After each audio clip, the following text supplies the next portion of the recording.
Assalamualaikum warahmatullahi wabarakatuh. Bagaimana kabarnya hari ini? Aku harap semuanya dalam keadaan sehat walafiat ya. Amin amin ya Allah ya rabbal alamin. Berjumpa lagi dengan Bapak ya di Episodullah dalam mata pelajaran IPA. Bapak akan membahas materi pertama tentang objek IPA dan pengamatannya. Minggu kemarin kita sudah dibahas apa itu objek IPA ya, dan pengamatannya. Kalau objek itu adalah suatu benda ya, baik itu benda mati ataupun benda hidup. Nah, yang menjadi objek IPA itu kemarin sudah dibahas apa? Seluruh alam semesta ya. Jadi yang menjadi objek kita itu adalah seluruh alam semesta. Segala sesuatu yang menjadi pengamatan kita itu adalah kejadian-kejadian atau peristiwa-peristiwa di alam semesta. Jadi kita selidiki, kita amati fenomena-fenomena yang terjadi di alam semesta, baik itu benda mati ataupun benda hidup. Nah, secara bahasa pengamatan itu apa? Pengamatan itu yang menjadi pusat perhatian kita ya. Proses pengamatan itu proses di mana kita menggunakan alat indera ya, dan alat. Misalkan kita mengamati pertumbuhan setiap harinya, berarti kita menggunakan alat indera yaitu melihat, dan alatnya yaitu pisau penggaris ya untuk mengukur pertumbuhan. Jadi seperti itu ya. Nah, segala sesuatu yang terjadi di alam semesta terus kita berniat untuk mengamatinya, ada beberapa proses yang harus kita lakukan. Di antaranya yaitu penyelidikan IPA dan pengukuran ya. Oke, kita next. Nah, penyelidikan IPA itu melalui beberapa proses atau beberapa tahap ya. Beberapa proses. Nah, tahapan atau proses ini yang kita sebut dengan keterampilan proses dalam IPA. Dan tentunya dalam melakukan pengamatan atau penyelidikan itu kita harus memiliki sikap yang baik tentunya ya, yaitu kita harus memiliki sikap ilmiah. Kita bahas dulu tentang keterampilan proses. Nah, keterampilan proses dalam IPA itu ya, yang sering kita gunakan yaitu adalah keterampilan proses yang terintegrasi atau integrated skill. Nah, dalam melakukan sebuah pengamatan kita harus melakukan keterampilan proses sains ini. Misalkan ketika ada sebuah peristiwa terjadi di alam semesta, tentunya kita memunculkan sebuah pertanyaan-pertanyaan. Nah, pertanyaan-pertanyaan ini kalau kita kumpulkan itu disebut dengan merumuskan masalah. Jadi merumuskan masalah ini berupa pertanyaan-pertanyaan. Kenapa bumi berputar pada porosnya? Kenapa bumi mengelilingi matahari ya? Nah, itu pertanyaan-pertanyaan itu sebagai rumusan masalah ya. Atau contoh yang lain, bagaimana pengaruh pertumbuhan gitu ya, percepatan tumbuhan yang dipengaruhi oleh jumlah air yang disiram. Berarti variabel-variabelnya itu yang mempengaruhi laju pertumbuhan itu adalah jumlah air dan pupuk misalkan. Berarti variabelnya adalah jumlah air dan pupuk. Nah, bagaimana cara mendistribusikan hubungan antara variabel? Nah, kita hubungkan ketika kita sudah melakukan sebuah percobaan ya. Nah, terus mengendalikan variabel. Artinya mengendalikan variabel yaitu misalkan tadi pupuk dengan air. Misalkan tumbuhan A pupuknya tetap 2 sendok misalkan. Semuanya pupuknya tetap 2 sendok. Nah, variabel yang lain itu air kita bedakan, yang tumbuhan A 1 gelas, yang tumbuhan B 2 gelas. Terus setelah itu kita kendalikan lagi variabelnya. Misalkan yang tetap jumlahnya itu air, misalkan tanaman A, tanaman B itu kita siram dengan air 2 gelas sama 2 gelas 2 gelas. Tapi penambahan pupuknya berbeda, misalkan tanaman A 1 sendok, tanaman A 2 sendoknya. Itu yang disebut dengan mengendalikan variabel. Terus mendefinisikan variabel secara operasional. Jadi variabel-variabel itu memperlakukan ke objek penelitian kita itu seperti apa. Nah, setelah kita melakukan percobaan ya, itu mengendalikan variabel, mana yang tetap, mana yang kita ubah. Ketika itu kita sudah memperoleh data ya. Setelah memperoleh data, kita sajikan datanya, apakah itu dalam bentuk tabel, apakah itu dalam bentuk grafik atau sebuah chart gitu ya. Terus dianalisis. Setelah dianalisis kita merumuskan hipotesis. Hipotesis itu adalah dugaan sementara ya, dugaan sementara. Nah, barulah setelah itu kita setelah dirumuskan hipotesis terus dilakukan lagi percobaan atau penyelidikan. Nah, bagaimana hasilnya?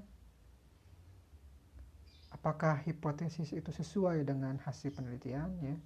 Kalau sesuai dengan hipotesis, maka berarti itu analisis kita bagus ya. Kalau misalkan hipotesis kita jauh berbeda dengan hasil penelitian, berarti ada variabel-variabel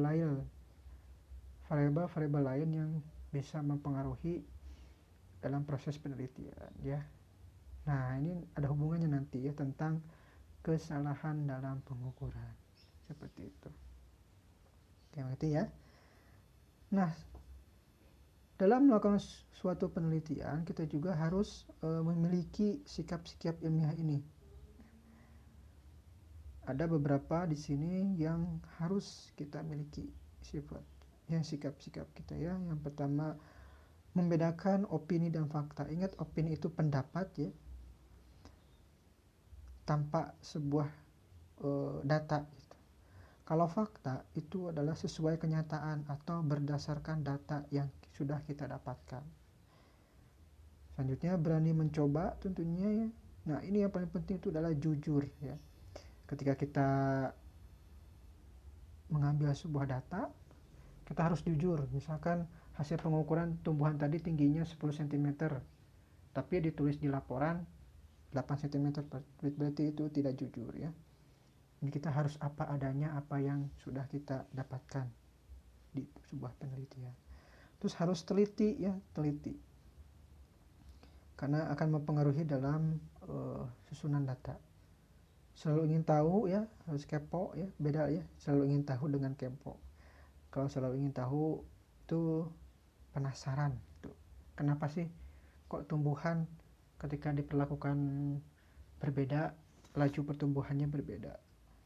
Terus objektif ya, objektif itu sesuai dengan yang terjadi di dalam penelitian di benda yang kita teliti itu, bukan dari pendapat kita, objektif. Terus mau bekerja sama, tentunya dalam melakukan sebuah penelitian kita membutuhkan partner atau membutuhkan teman untuk bekerja sama. Nah, ini penting sekali ya untuk bekerja sama. Terus terbuka dan fleksibel, yang pastinya juga bertanggung jawab. Jadi ketika kita menggunakan alat, ya kita harus bertanggung jawab. Atau menggunakan tempat, itu harus tanggung jawab, harus dibersihkan kembali. Ulet dan gigih ya, nah ini juga penting sekali. Jadi kita tidak boleh pantang menyerah ya. Maksud Bapak tidak boleh menyerah ya, karena suatu kegagalan itu pasti ada pelajarannya. Thomas Alva Edison itu meneliti atau bereksperimen tentang sebuah lampu. Itu penelitiannya atau percobaannya beberapa kali ya, bukan sekali jadi, tapi beberapa kali, bahkan ratusan. Nah, mensyukur karunia Tuhan. Nah, ketika kita melakukan sebuah penelitian, kita sadar bahwa ciptaan Allah itu sangat-sangat luar biasa sekali ya. Dimulai dari hal-hal yang kecil, mikroorganisme, sampai yang lebih besar ya, seperti manusia. Jadi ketika kita belajar IPA itu pasti dan sadar gitu akan keagungan Allah Subhanahu wa taala. Nah, dalam sebuah penelitian atau pengamatan ya, itu pasti melibatkan yang namanya pengukuran. Nah, pengukuran ini ada kaitannya dengan besaran pokok, besaran turunan, dan besaran vektor dan skalar. Kita bahas dulu pengukuran. Nah, pengukuran itu dalam mengukur ya, kegiatan mengukur besaran yang dibandingkan dengan besaran yang lain. Misalkan kita mengukur panjang meja. Nah, kita mengukur panjang meja dengan buku. Nah, kita dapat data, misalkan panjang meja itu 5 buku. Berarti besaran yang kita ukur adalah panjang. Nah, buku ini sebagai acuannya. Nah, acuan ini yang kita sebut dengan satuan. Nah, itu ya. Jadi kita mengukur panjang meja dengan buku, hasilnya misalkan panjang meja adalah 5 buku. Nah, besarannya itu adalah panjang, dan buku itu adalah satuan. Seperti itu. Nah, satuan juga ada yang baku, ada yang tidak baku. Pengukuran itu ada yang tidak langsung dan langsung. Dan pastinya pengukuran itu pasti ada kesalahannya. Dan pasti ada ketelitiannya. Contoh misalkan seperti ini. Nah, apa itu satuan tidak baku dan baku? Nah, satuan tidak baku itu artinya ketika orang dengan orang lain gitu ya, hasilnya berbeda. Contohnya mengukur dengan jengkal, dengan hasta lengan, dengan depak, dan dengan kaki. Misalkan mengukur panjang meja menggunakan jengkal, tentunya pasti akan berbeda pengukurannya dengan orang lain karena bentuk fisik manusia itu berbeda, sehingga hasil pengukurannya berbeda. Misalkan si A mengukur meja ini 5 depak, sedangkan si B mengukur meja ini 3 depak. Padahal mejanya sama, tapi pengukurannya berbeda. Nah, satuan depak ini berarti tidak baku, artinya tidak sama ke semua orang, datanya tidak sama. Jadi satuan jengkal, hasta, depak, dan kaki itu tidak baku. Sedangkan kalau satuan baku ini sudah sama, sudah serempak se-internasional ya. Jadi sesuai kesepakatan internasional. Jadi seperti itu. Nah, kenapa harus ada satuan baku? Karena yaitu ketika kita melakukan sebuah pengukuran, hasilnya sama di seluruh penjuru dunia. Oke, kita lanjut. Terus ada pengukuran langsung dan tidak langsung. Kalau pengukuran langsung itu langsung dengan alat ukurnya, sedangkan tidak langsung itu ya menggunakan alat bantu lain. Contohnya mengukur lingkar pohon menggunakan tali. Nah, diukur dengan tali dulu, kan tali itu tidak ada ukurannya. Nah, panjang tali itu kita ukur dengan mistar atau penggaris. Dengan mistar ya. Seperti itu. Paham ya? Nah, pas di dalam pengukuran itu ada kesalahannya. Misalkan ketika kita membaca sebuah alat ukur, misalnya penggaris nih,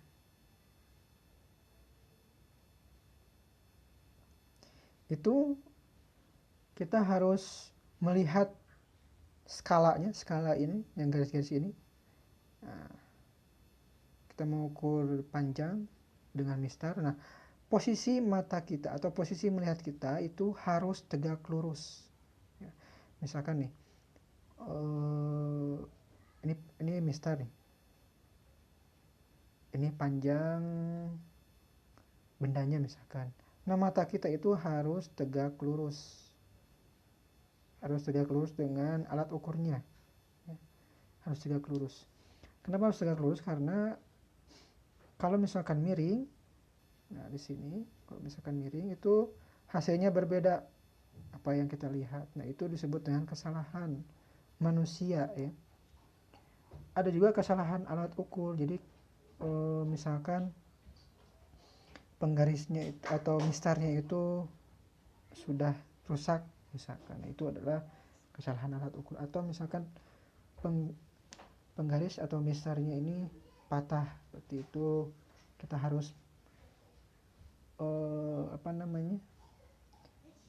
harus melihat apakah alat ini sudah layak digunakan atau sudah tidak layak gitu. Misalkan kita mengukur massa atau berat badan menggunakan neraca ya gitu ya, timbangan, tapi timbangannya itu sudah rusak. Nah, sarankan itu tidak boleh dipakai. Terus ada kesalahan acak. Nah, kesalahan acak ini yang biasanya kita susah untuk dikendalikan. Misalkan suhu udara ya, molekul-molekul udara. Misalkan penggaris itu ketika suhunya tinggi misalkan, itu penggarisnya itu akan memanjang atau mengkerut seperti itu. Atau ketika kita mengukur sebuah volume air dengan gelas ukur, itu biasanya kan itu terbuat dari kaca. Nah, kaca itu sangat rentan sekali oleh suhu. Ketika suhunya misalkan 30 derajat, nah kaca itu biasanya akan memuai seperti itu. Jadi kesalahan acak itu yang tidak bisa kita hindari. Dan tentunya ketelitian itu pasti mempengaruhi keselamatan kerja. Nah, di sini sudah dijelaskan ya. Seorang teknik sipil itu mendirikan sebuah bangunan itu harus dengan ketelitian. Kalau tidak teliti, terus tidak presisi, itu akan mempengaruhi keselamatan kerja seperti itu. Nah, besaran yang baku itu disepakati oleh semua negara atau secara internasional ya. Nah, besaran-besaran pokok ini ada 7, ada panjang, massa, waktu, suhu, kuat arus, intensitas cahaya, banyak molekul zat. Panjang satuannya meter, massa kilogram, waktu sekon, suhu Kelvin, kuat arus ampere, intensitas cahaya kandela, banyak molekul itu mol.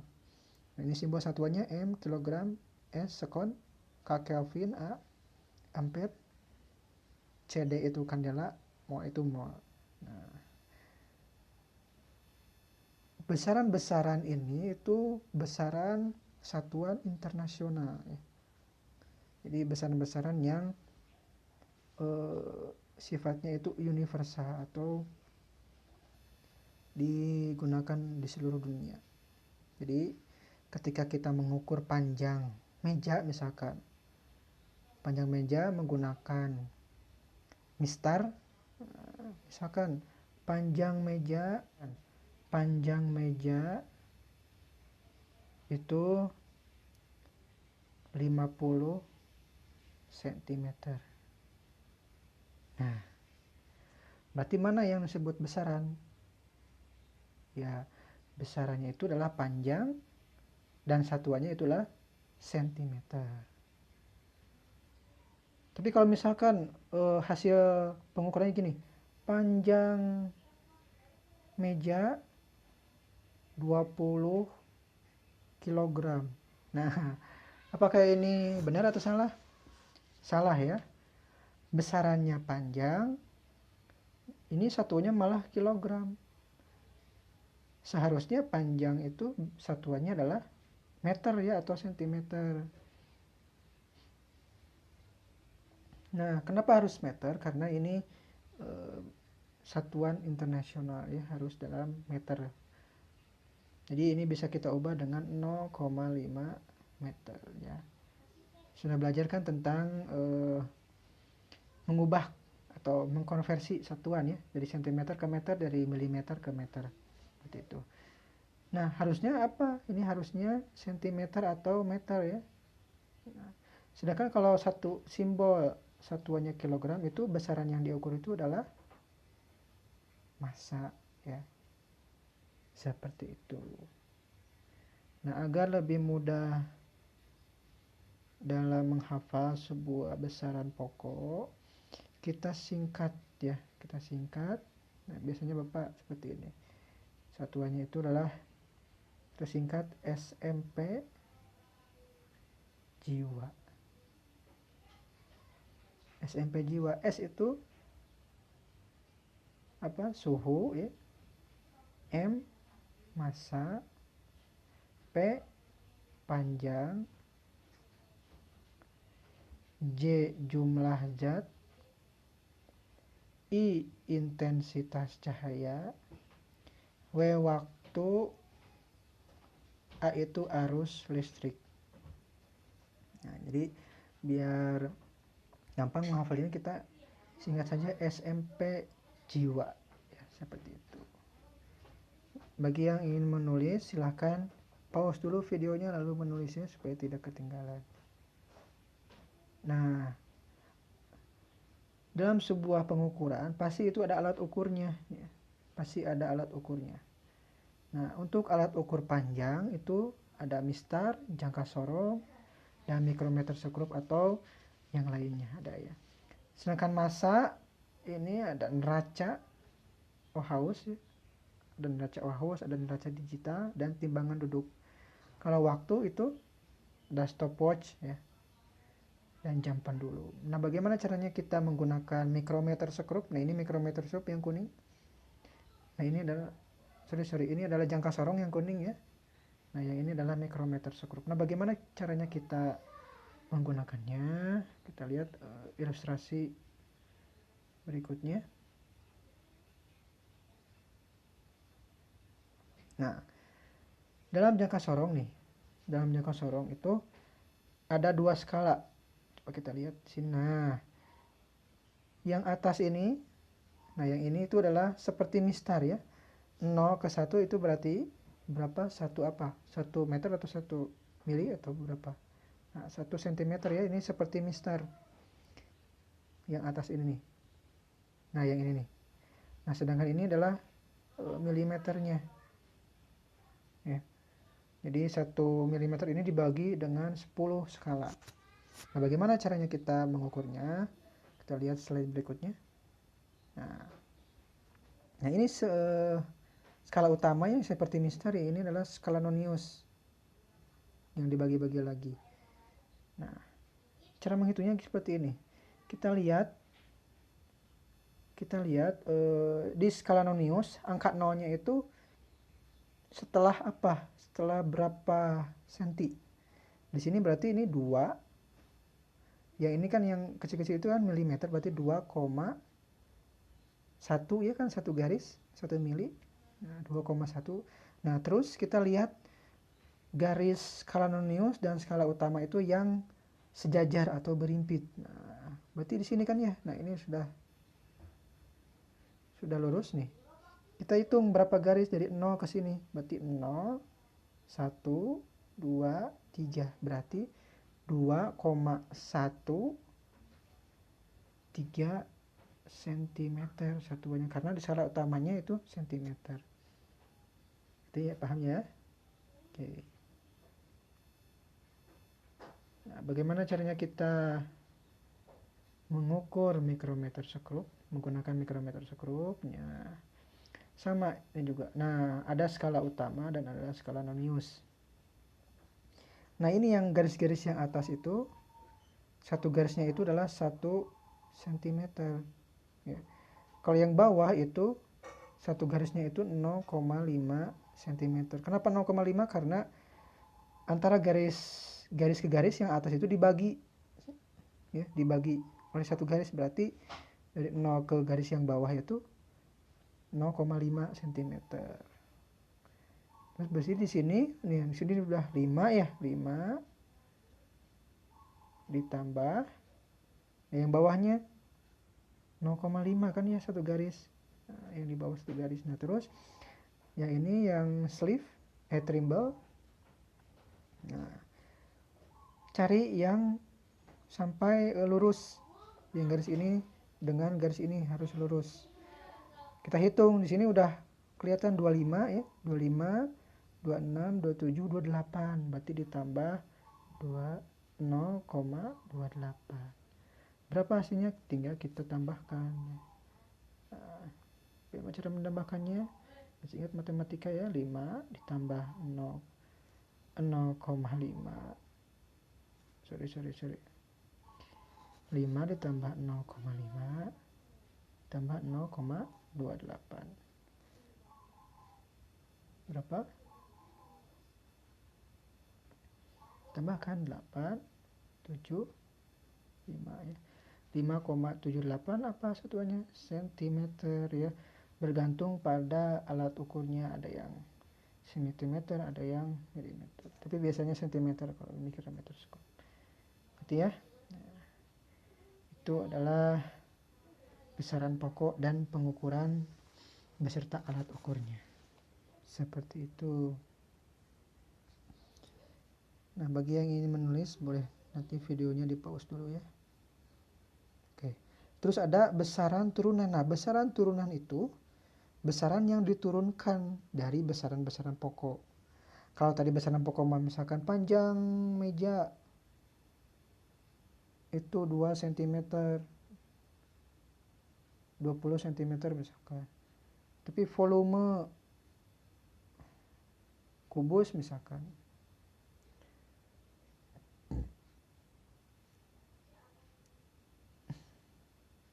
125 cm kubik. Nah, ada perbedaan di sini. Nah, kalau besaran pokok itu dilihat dari satuannya itu cuma 1 ya. Tapi kalau misalkan besaran turunan dilihat dari satuannya itu ada lebih dari 1 ya. Contohnya volume luas. Nah, kalau luas satuannya apa?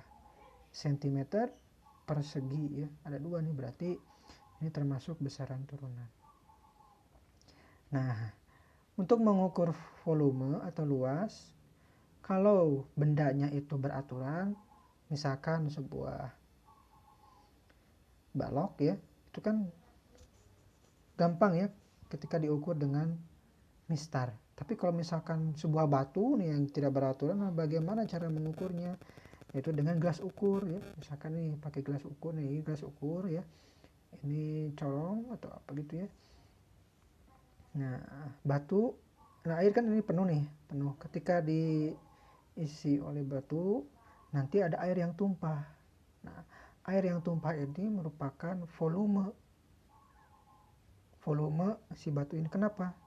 Karena air yang didesak oleh batu itu adalah jumlah air yang didesak gitu. Nah, berarti kan si batu ini mengisi ruang yang